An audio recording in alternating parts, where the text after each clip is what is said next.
Hello, hello. Welcome, everybody. Welcome. Thanks for joining us here in the College of Education. Is the sound okay in the back there? Liberal Studies students? Good. All right. My name's Jessica Zacher Pandya. I'm the Dean of the College of Education, and I'm so excited to welcome you all here. I'm going to start with a land acknowledgement. We acknowledge that the land on which we are gathered here is the home and the traditional land belonging to the Tongva Nation. Today we come with respect and gratitude for the Tongva people who still consider themselves caretakers of this land. It's through their examples that we're reminded of our greater responsibility to take care of Mother Earth and to take care of each other. If you are curious about land acknowledgements or want to know more, you can talk to me afterwards. This is something we do at the beginning of all of our major gatherings here in the College of Education.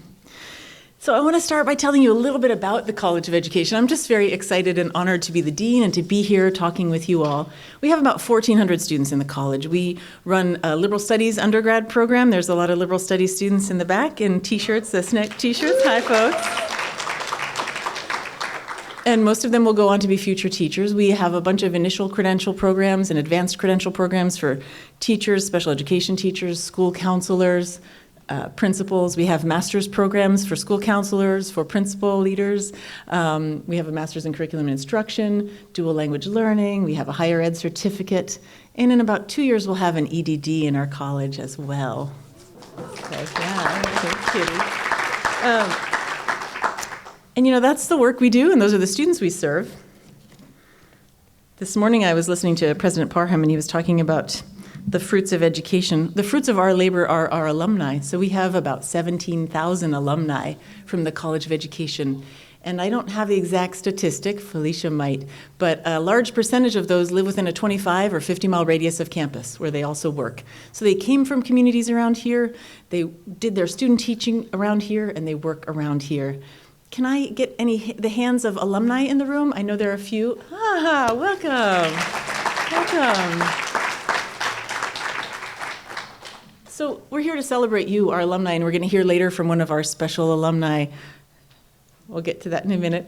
The other thing we're here to celebrate today is the biggest single gift in the university's history from SNAP Inc., in conjunction with CS for All, or Computer Science for All. So we're going to hear a lot more about that gift and what it means to us. So I'm going to tell you the speaker lineup, and then I'm just your MC for today. So first we're going to hear from President Thomas A. Parham. Then we're going to hear from Jason Crockett from SNAP Inc. Then we're going to hear from Cami Belgrave from Computer Science for All.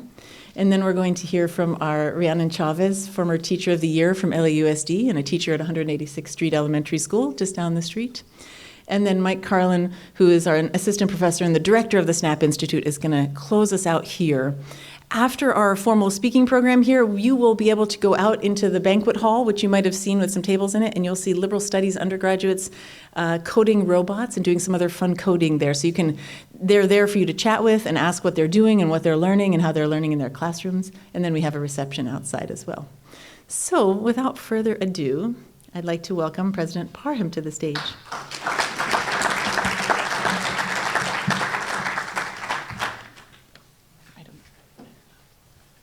Thank you, Dean Pandya. Let me say good afternoon. Good afternoon. I want to add my voice to the chorus of those, first of all, that say welcome home to our alums, proud alums who are out doing lots of things. We have a saying I've coined since being here in the last 4 years. It's called transforming lives that transform America. And if you have a chance to talk to many of our alums, they are literally transforming lives that transform America. And I say this principally for our guests from SNAP, and I want to welcome Jason and others right who are here so that you know something about what you've invested in.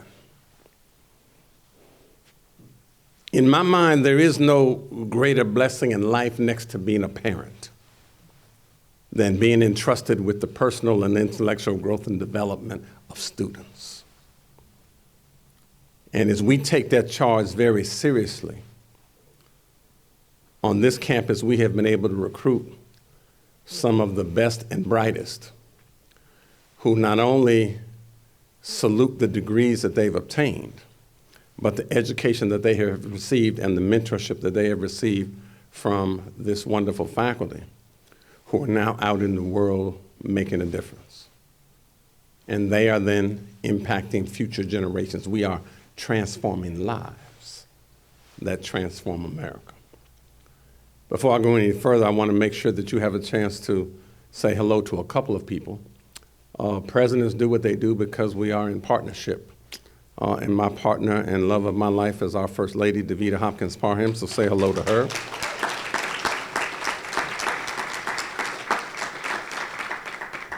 And I want you to know that part of what we've been able to do in turning a corner, which I'll talk about in a second, is being able to recruit one of those alums back home and talk her into not only being a part of our foundation board, but the chair of our board.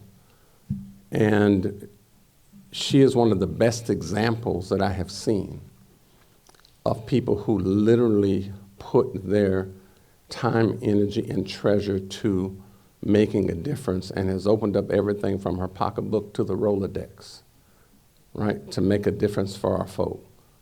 And so I can't say enough, right, about our chair of the foundation. So Maria, if you would stand up and be recognized, right? Welcome home.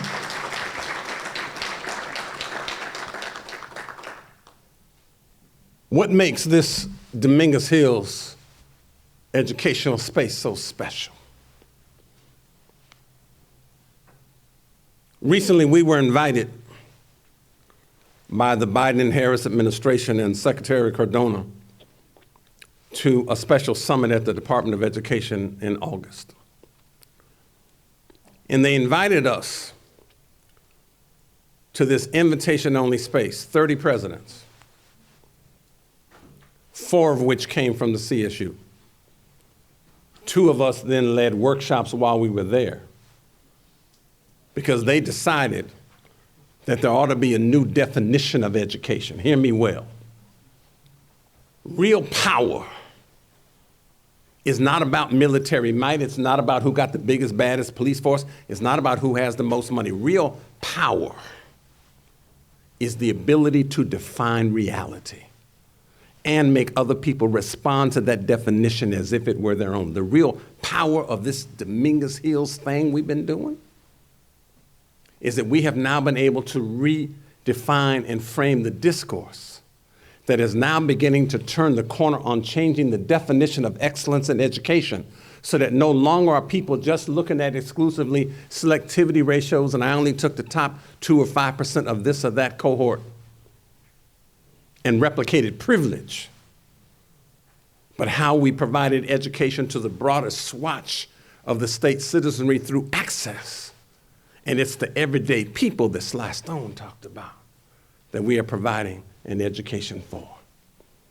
That's the magic of what Dominguez Hills does. So you want to know why we are now ranked not number 50, not number 25, not number 15, not 10, but number 2 in the entire nation for increasing the social mobility index for students? It is because we are committed to that mission, right? That's what we do at Dominguez Hills.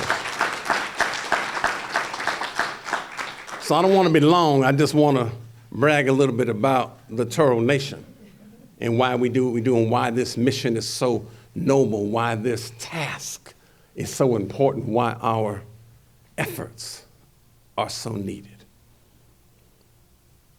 There are a lot of students in our communities, in Carson, in South Central Los Angeles, in the South Bay, and other parts of the state who come to us, who've never been off the block,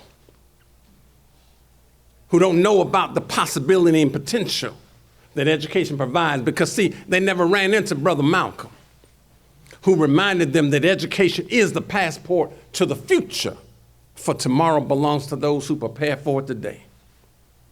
And what most of these young people find is a passport into non-constructive coping strategy rather than schools that not only recognize their genius,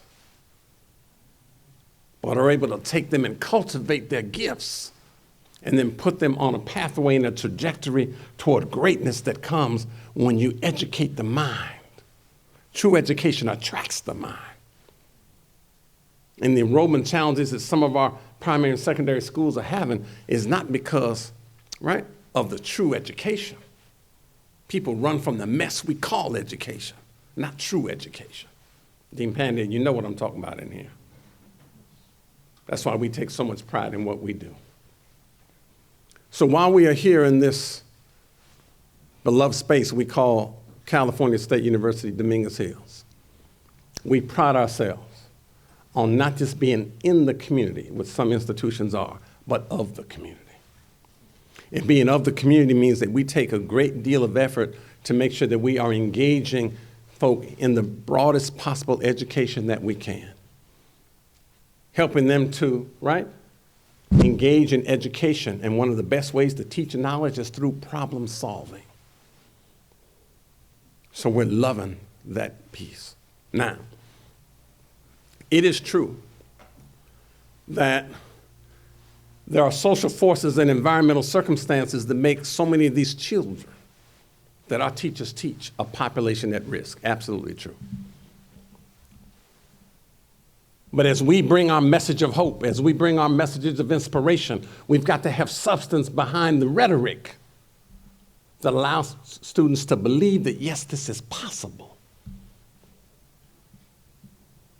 And so, what we have to rely on, even as wonderful educational institution as this is, are strategic partners who understand the resource constraints that institutions like this have, that even as we are trying to be the model urban university that we all aspire to be, we can't do it alone without strategic partners. Want to know why this SNAP gift is so essential for us? And not just because it's the biggest. It is because it is an investment in the mission and the purpose of trying to educate the next generation of students and provide them with the technological advances through this Institute for Technology and Education that they need. There is a big divide in this nation, and it isn't just political. It isn't just racial. It is technological.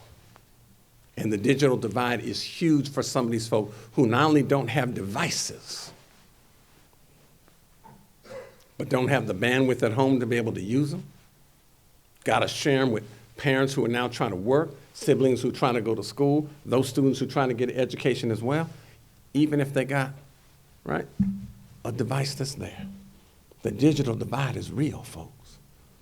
If we're going to close the gap, we've got to be able to work with that.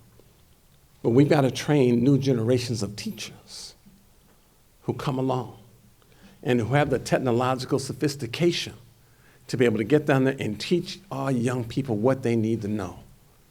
And if we can do our job, if we do it right, then any good teacher understands that a student should always exceed their own goal attainment. So in the same way that these teachers we will train to provide technological education for these young people and the students they teach at every level, it is those students who will then come back and train their parents and impact their communities and impact the next generation of students coming behind them, be they their siblings or be they other folk. That is the magic that we look forward to producing. And so for me, I stand here as your president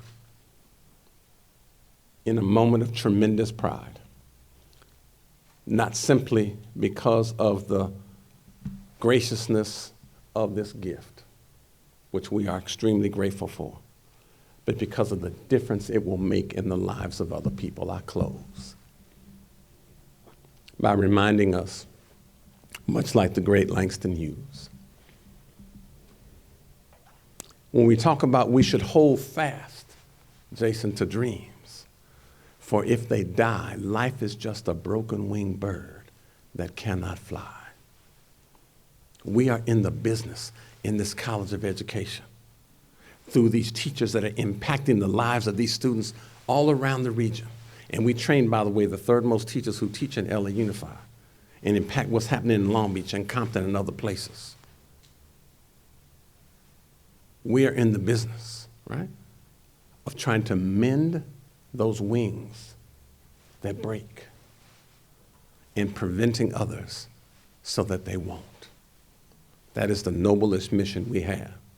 And that is why we are so grateful for this tremendous gift that SNAP has provided to the California State University, Dominguez Hills. We thank you very much and welcome everybody to the Toro Nation.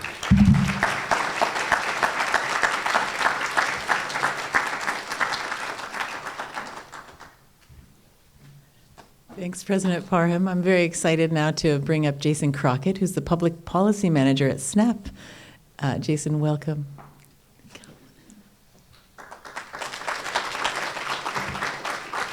And I want to help a little spontaneity here, so Dean Pandia, stay with me.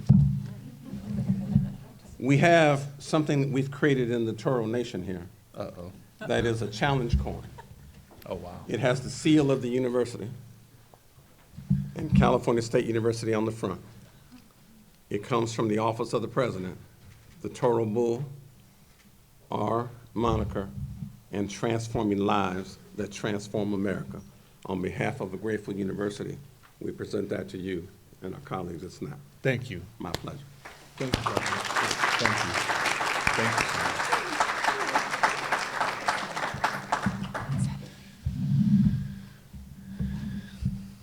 Wow. You know, money is a resource indeed, but so is vision, passion, the ability to inspire. And you all are very rich in resources at Cal State Dominguez Hills, as exhibited so eloquently by President Parham. Thank you so much for that. I'm also a little bit angry that I have to follow that speech. I thought that Dean Pandia and Mike and I had really developed a bond over the past couple months, but apparently I did something. That's okay. President Parham, again, thank you so much. Board Chair Vila, thank you for being here.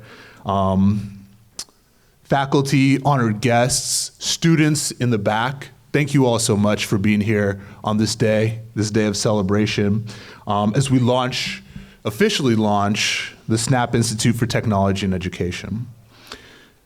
For over 60 years, Cal State Dominguez Hills has been a staple in its community. And on behalf of SNAP Inc., we could not be more honored to play even the most humble role in your future. If I can be honest with you for a moment, SNAP has a bit of a diversity problem. Not so much a problem, perhaps, as a glaring, gaping deficit. We're working on this, and we're certainly not alone. In fact, over the past 2 years, companies across all industries have been called to the mat because the employee bases that they hire have failed to represent their customers and the communities that they serve. Even as study after study has shown that more diverse companies are more profitable, a solution continues to elude the vast majority of the private sector. And the problem might be most striking in tech, where Black and Latina employees make up between 1% to 3% of tech-specific jobs, 1% to 3%. Needless to say, this is underrepresentative of the broader population by several multiples. As SNAP as a company has sought to address this issue in our own workforce, we wanted to understand the root cause. We wanted to get to the bottom of the problem. And so we began having conversations with experts in this space, some of whom you'll hear from in a little bit. Talking with nonprofit organizations like CS for All, ones that had a deep track record and proficiency in addressing diversity, equity, and inclusion in the workplace helped to open our eyes. Conversing with our peer organizations and companies to identify best practices and understand where others were finding success. And ultimately, these conversations uncovered that while many of the world's largest tech companies were concerned about the lack of diversity and lack of progress towards increasing diversity, solutions were fragmented and opportunities for collaboration were missed. And so we launched something called Actions to Catalyze Tech, or ACT. We love a good acronym in tech. We convened nearly 30 academics along with DEI leaders, and CEOs, and released a report outlining findings and key recommendations, a compilation of best practices to improve representation and belonging in tech. We gathered signatures and commitments, promises to focus on this challenge. But internally, we want to go further as a company, and our friends, like CS for All, made sure that we did. We want to do something meaningful beyond just cataloging the problem and its potential solutions. And our CEO, Evan Spiegel, asked a simple question. One that he asks for many of the business decisions he makes. What makes the biggest impact at the earliest stage of the funnel? And the answer became clear. In fact, it's spelled out in the ACT report. If we want more people of color to pursue careers in tech, we have to expose more youth of color to computer science earlier. Now, usually the conversation stops there, right? And companies find a computer science nonprofit to donate to, an absolutely worthy cause, I will say. But we were looking for something long-term, something that we could scale.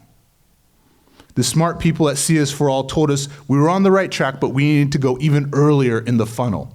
They told us that 150,000 new teachers who graduated in the United States, of those only 110 were CS teachers.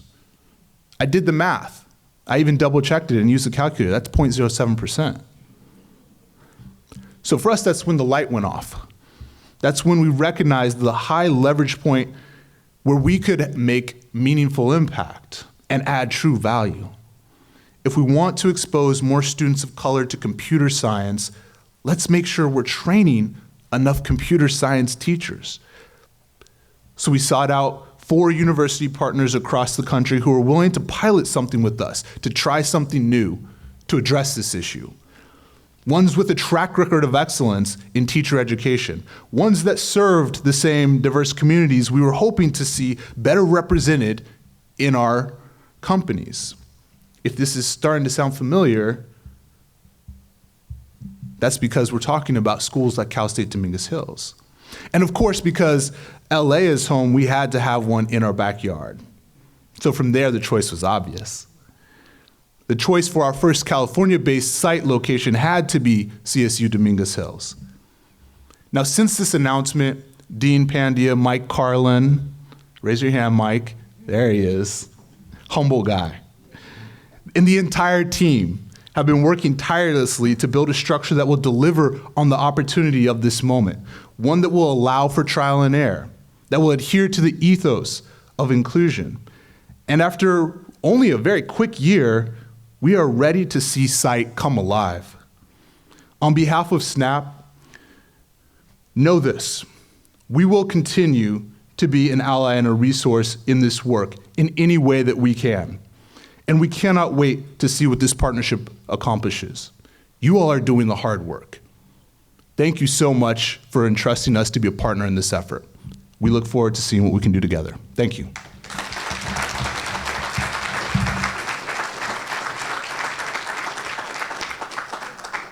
Oh, where's my pen? Oh, I have it. Okay, you got your medal, you got your challenge. Thank you so much, Jason. I feel that wasn't such a stretch for you to go after President Parham, so we'll see. I'm very excited to introduce Cami Belgrave. Cami is a Senior Director of School of Partnerships and Programs at Computer Science for All. Cami, welcome. Thank you all. Thank you for having me here today. Congratulations. And I'm a bit of a storyteller, so bear with me here. I want to begin by kind of giving you guys bragging rights. So this conversation between SNAP and CS for All started in late 2019 and continued in 2020 through the pandemic. And we announced 5 schools that were awarded $20 million across those 5 schools to do this critical work of pre-service preparation for teachers in computer science education. And this university is the first university that we can actually tangibly see this work moving forward. So snaps to you for making this happen. Not only when the world was turning upside down, but amidst all of the chaos that was happening over the last few years. And so my mind is blown. I was telling Jason earlier that we do our annual conference to bring communities together to really lift up the work of CS education, and we plan to announce this. And we wanted to wait until next year because we realized that most of the schools were still kind of getting their teeth sunk in and developing their strategies to determine where they were going to go with these grants. But you guys blew it out the water, so I'm going to have to give it back away. So I'm going to talk a little bit about what we do at CS for All. And a part of our work is focus. A huge component of our work is focus on building ecosystems and changing the systems that exist that create barriers to success for students, youth, teachers, families, et cetera. And so we try to envision, we do a lot of research and really try to envision what representation looks like, what needs to happen in order for CS to become an integral part of the education system. And it's not just throwing money at schools, throwing money at students. It's not just creating quote-unquote opportunities, but it's creating systems, like really broad ecosystems. And I want to talk a little bit about some of the work that we do. One of the things that we do that's really near and dear to my heart, I started with CS for All in 2018, and I think it was my third day on the job. They were like, come go to this training. And I'm like, anytime you start a new job, you have a little bit of FOMO. You have a little bit of anxiety, imposter syndrome. That's the word I'm looking for. And so I came from nonprofit. I came from a huge nonprofit, Girl Scouts, and then I started in this new role. And I was like, I don't really know much about CS for All, computer science, and now I'm going to this training. What am I doing here?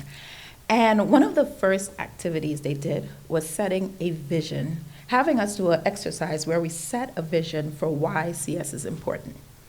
And in that moment, I was able to center myself and say, you know what, I belong here.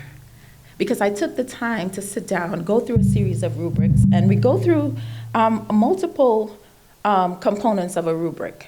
And we focus on joy and fulfillment, civic engagement, the jobs, technology and infrastructure. I wrote some down, but I can't think of it all off the top of my head. But when I leave here today, I'm going to leave you guys with the website, and I want you guys to go take that visions quiz because it's really something that helps center in on the why. And I think you can't do the work without understanding why it's important to do that work. And everyone's why is different. Your experiences evolve as you continue to do this work. So when I started in 2018, my why was different when I did it last year during post-pandemic. And if I do it 2 years from now, my why is going to be different again. So I want to share that so that you can continuously center in on the why. Another thing I want to talk about is opportunity. The underpinning theme here is opportunity. But, as Professor Thompson highlighted, you can't have opportunity without access and resources. So, we have these really big, lofty goals for students. And I'm going to give you another story because, as I said, I'm a storyteller, so bear with me. In 2019, we did a conference in Utah. And I've been to Utah many times, but I didn't realize how rural Utah was. And how I ended up in the mountains at a really small university, and I met this teacher. And this woman was amazing, tiny little woman, but she was a powerhouse.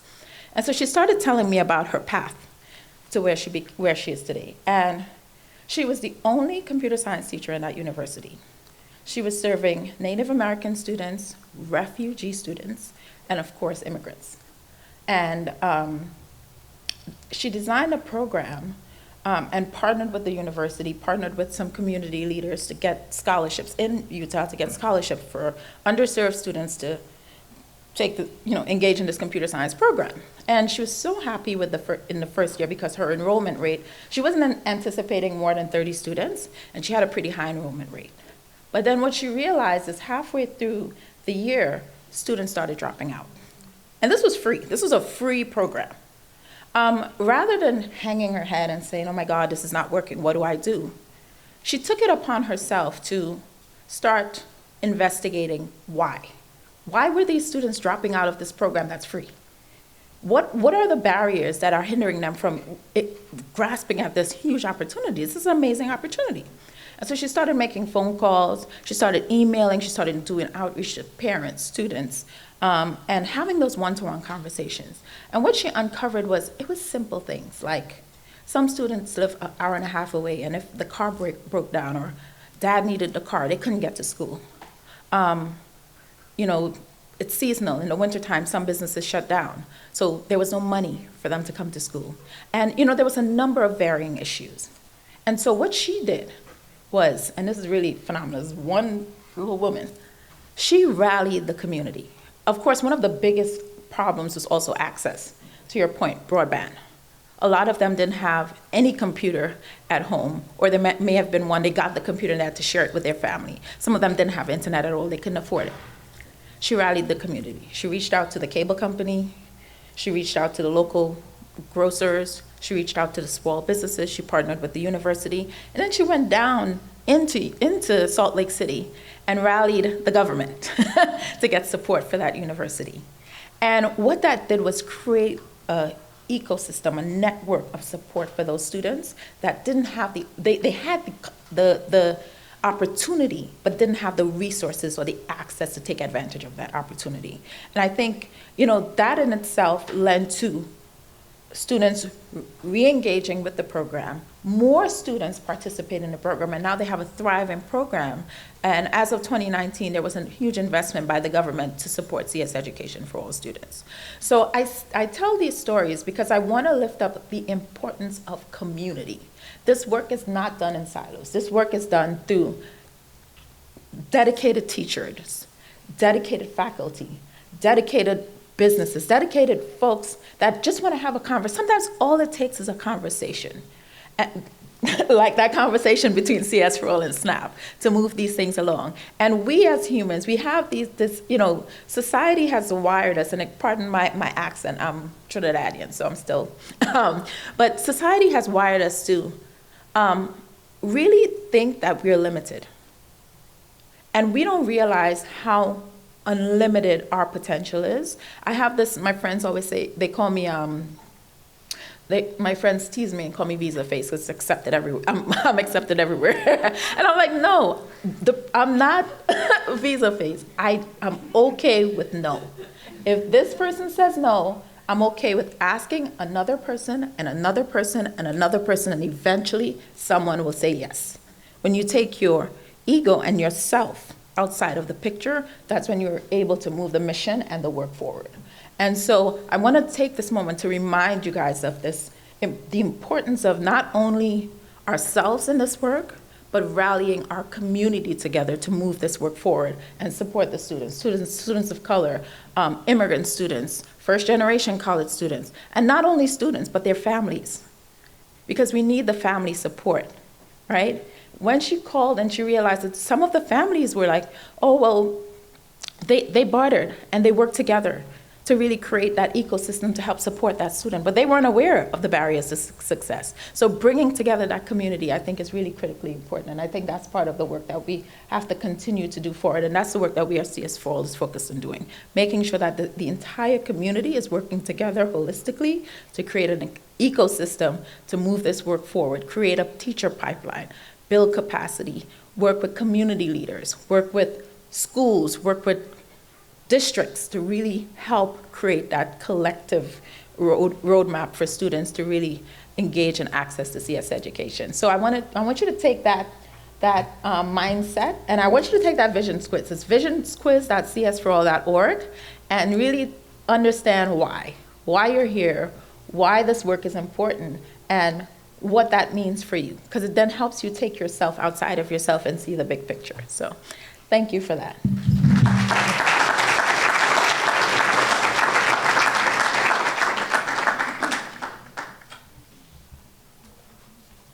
Thanks so much, Cami.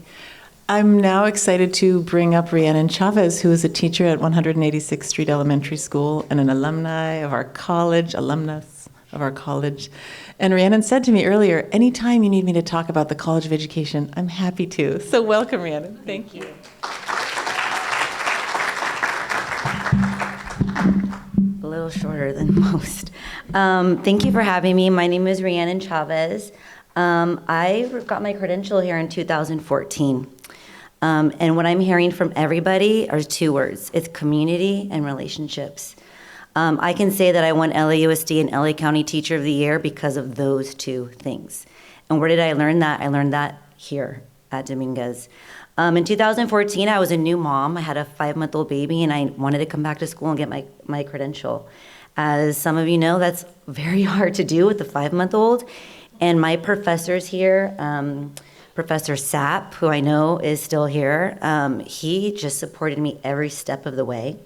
Professor Sarmiento, if I needed her office for personal reasons because I had a 5-month-old baby, she gave me her office. And she let me have that space to be a new mom and to be at school. And, you know, I was 34 years old coming back to school, getting my credential because I knew I wanted to be an elementary school teacher. I was with LAUSD already as a substitute for middle school, but I wanted to be an elementary school teacher. So I had to come back to school and did it. And because of those professors, community and relationships, they taught me that. I'm so grateful because during the student teaching, and I know there's a lot of liberal studies students here, Dominguez sent me to one of the most amazing schools, and that was 186th Street School in Gardena. I'm so grateful for that relationship because that's where I met Marcia Reed. She was my principal.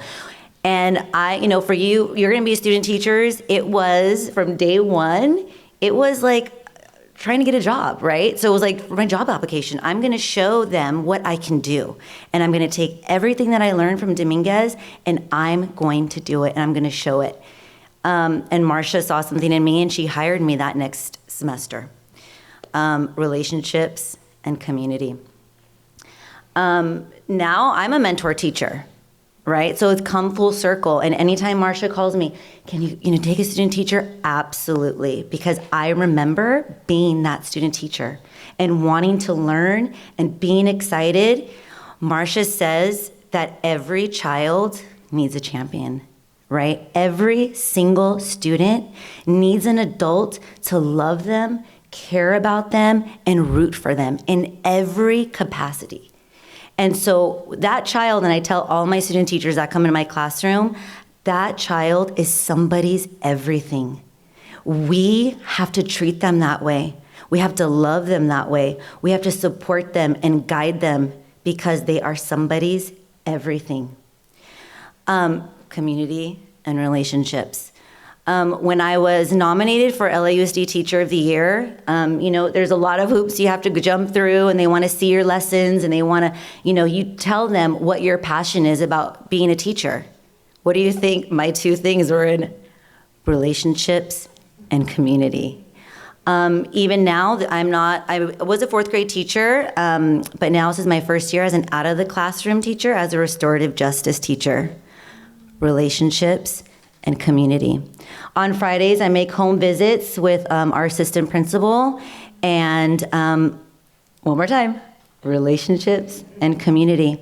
I knock on those doors, and just a story, because Cami, I love telling stories, Cami, so I was happy that I was after you. I knocked on the door because we had a student that hadn't been coming to school. His older brother had passed away, who was my student, and just relationships and community. Love that family. When I went to go knock on that door of why he wasn't coming to school, I heard, maestra's here, your maestra's here. An 18-year-old boy ran down those stairs and gave me the biggest hug. He said, Ms. Chavez, I dropped out of school, but next week I have an appointment to get back. I said, here's my email. We are gonna do it. You know where I'm at. I will help you every step of the way. It's because we have relationships with the community. Teachers, I'm so excited. If anybody comes to 186th Street School, you will see that we are a school that reaches out to the community because we love our students. Every child deserves that. And so that's why when I say, Marcia, Jessica, if you ever need me, president, I am here because I know the importance of those two things, relationships and community, and I'm so grateful to CSUDH because I'm standing here at this podium because of professors at this college that really shaped me to be the teacher that I am. So thank you for having me, and I just want to let you guys know that I'm so inspired here today, and I'm going to take it back to my community and build some more relationships. So thank you again.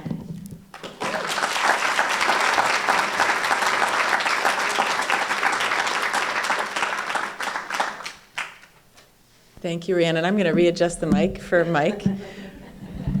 While Mike walks up here, I'm going to pause and stand with him for a minute for something that we planned that he may not remember, which is a few thanks. But first, I feel like the need to ask Marsha Reed to wave her hand because she's gotten a few shout outs, and she's a former principal of 186th Street. Hi, Marsha.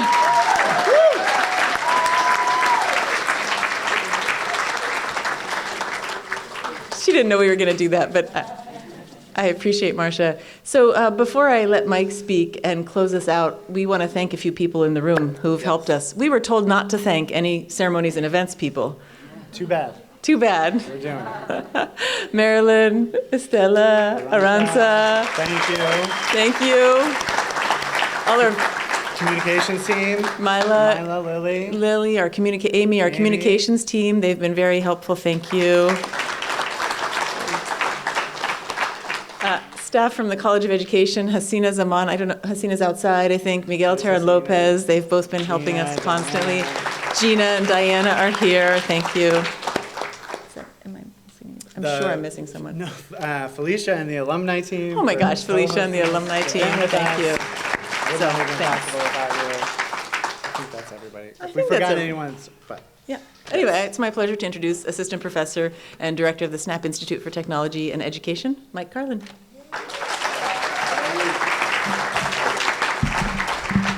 Might need to go a little higher. Hi, everybody. Before I start, I have some closing remarks, but I'd like to invite all of our students, my students for LBS 405, if you want to head out now and go ahead and get set up, you'll see them again in about 5 minutes. They'll be demonstrating some of the things that we're learning. But we'll see you all in 5 or 10 minutes, and looking forward to that. So, hi everyone, I am Dr. Mike Carlin. It is my absolute pleasure to be here. I'm an assistant professor and director of the new SNAP Institute for Technology and Education. I am beyond grateful and humbled and excited to share this stage with so many amazing leaders, policymakers, scholars, educators, and advocates for computer science education. So thank you for being here, for your time, for your words, and letting me share this space with you.